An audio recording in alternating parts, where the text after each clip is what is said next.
So this weekend, millions of Americans are facing real uncertainty as the government shutdown continues and their SNAP benefits sit in legal limbo. Adding insult to injury, the U.S. Department of Agriculture sent this warning out to retailers just before SNAP funding ran out yesterday, urging them not to treat SNAP customers differently than other customers. It says, in part, you must offer eligible food at the same prices and on the same terms and conditions to SNAP EBT customers as other customers.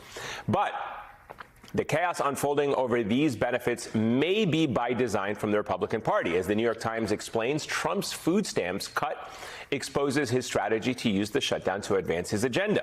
Republicans, though, have had a skewed take over the couple years on government programs meant to help those in need. Take a listen.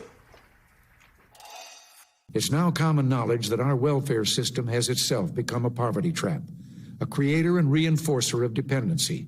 We should be able to craft a bold new direction in welfare reform, and we should be able to start the move from dependency to independency. I don't want to make people's lives better by giving them somebody else's money. The amount of government dependency in this country is just way too high, period. It's their constituents, a lot of them, that in some of these inner cities that's going to need SNAP to survive. A lot of young men that are on SNAP that should be working.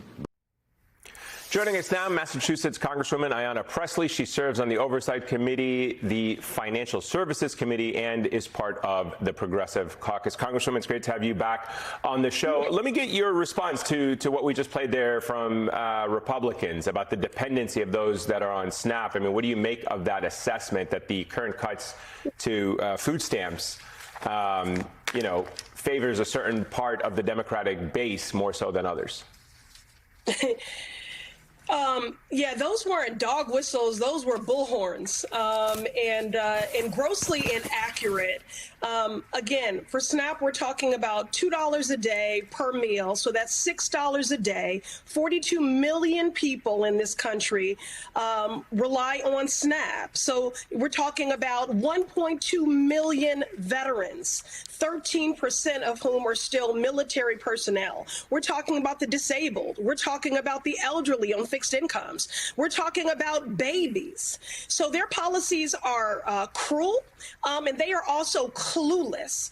What they think is that struggle and hardship discriminate, and that poverty is a character flaw. When the fact of the matter is that the majority of the people that are on SNAP are employed.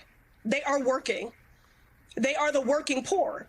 And if he was focused on lowering costs like what he ran on, then we would be lightening their load. It is beyond me that an administration with all of this power, having the House, the Senate, and the White House, would rather use their power to exact and enact harm rather than to protect people, to uplift and to advance them. They have contempt for the people of this country. Coretta Scott King said that contempt for a working man and woman is violence. Starving a child is violence. This is policy violence.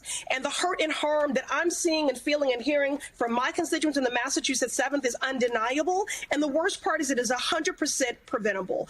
This Trump administration needs to comply with the court's rulings and release these contingency funds. I need the American people to understand the USDA is sitting on $5 to $6 billion of contingency funds that could immediately be released. And two courts have said, comply with the law and release these emergency funds. This has never happened in the middle of in the midst of a government shutdown. But once again, this administration continues to make history for all the wrong reasons, and the people suffer because of it. Congresswoman, I think the administration has acknowledged or is tacitly acknowledging that this is becoming a problem for them, particularly with the split screen of the Gatsby Party at the same time that Americans were about to lose their food assistance. But the way that they've been handling this is by trying to deflect. In fact, we have some sound from Agriculture Secretary Brooke Rollins talking about how they are rooting out fraud. Let's take a listen. It is time to drastically reform this program so that we can make sure that those who are truly needy, truly vulnerable, are getting what they need, and the rest of the corruption goes away and we can serve the American taxpayer. So we want to, number one, most important, get the government open, make sure the people that really need this money are going to get it, but guess what? There's a new sheriff in town. His name is Donald Trump, and this program will be reformed. We will hold people accountable, and we will be able to help those who really need it. I guess one way to keep people from fraudulently claiming benefits is by making sure no one can claim benefits, no? First and foremost, this is the most corrupt administration in history. And then they're cruel enough to create work requirements for hungry people to get SNAP. But for the last month, they have not shown up for work, and they've been on a taxpayer-funded vacation. You know, I've been in Congress 7 years. I came in as a freshman in the 118th in the midst of a government shutdown, the first congressional class to come in the midst of a government shutdown, and we never left. We stayed working. We stayed negotiating because that's what the American people deserve. It's just shameful. Congresswoman, really quick, because we're wrapping up, but do you share Senator Ted Cruz's optimism that the shutdown is going to end as soon as Wednesday, like he said on Fox News earlier this morning? I have a belief in the power of the people who continue to tell their stories, and certainly that I continue to amplify.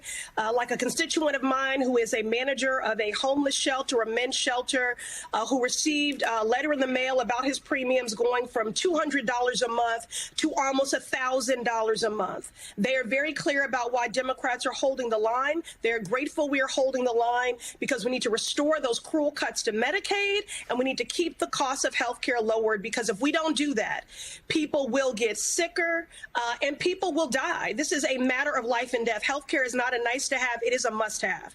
So continue to tell your stories, and I will continue to demand that the people that you sent to Washington on both sides of the aisle listen to them.